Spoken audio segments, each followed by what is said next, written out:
Okay, my light's on. I was in the queue to ask this question before these gentlemen came up, but the information I'd just like to know regarding this testimony, I remember when we met last time, we were here very late. We had a balance of folks who were for and against a position. And I was just not aware, not because I always didn't want agendas, but I didn't realize this was on the agenda until we got here today. Could you help me out? Yes, I will help you. It was put on the agenda on Friday. There was enough time for everyone to look at the agenda. I think by the rule, it must be on 2 days, and it was Friday and Monday, so plus the weekend. So I think that I appreciate that question, but I think this has been something that most people have looked at, so thank you. And I appreciate that, and I don't have any quarrel with that. It's just that my point of information was just to ask about, the importance of a balance here. And if anybody else wanted to have somebody here of the same order and to state the other side of this, I'll just state that it just appears stacked. And I just have one more question of point of information. I would like to know regarding Mr. Ferguson, if his job includes his being a lobbyist, and if it does,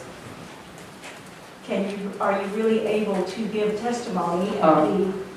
Just help me out with that. Can you be objective? Are you a lobbyist or not a lobbyist? All right, let me answer one of those questions. This is the thing that we have always done on the Health Committee. We have brought in what we considered experts, pros and cons, to discuss issues. This is nothing unusual. It was on the agenda at the appropriate time. We have asked those gentlemen up front who will give testimony, and the people on the Health Committee and those in attendance here can disregard it or accept it. This is just for information.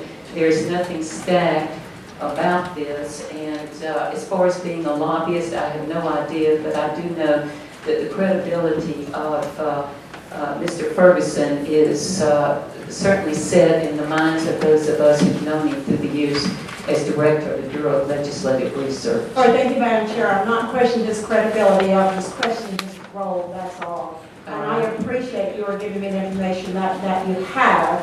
And I totally agree with you. We have brought people in to testify. But generally speaking, with something of this magnitude, it's not been like 2 days before, so that if anybody wanted somebody from the other side, that we have time to do it. All right. Not only Okay. Thank you very much. All right. I disagree with you. This is a continuation of the information that we began several weeks ago. We said that this was the day. People had enough opportunities to come to me and ask me to put someone else on the agenda, and this was the time for DHS to come as well as the Bureau of Legislative Research. But I thank you for that. So everybody knew these folks would be on the agenda. I don't think that everyone knew, but if they looked on Friday, they knew. And this is Tuesday afternoon. They had ample time, and they also have had almost 2 weeks, probably more than 2 weeks, to bring another side in if they so desired. Thank you, Thank Madam you. Chair.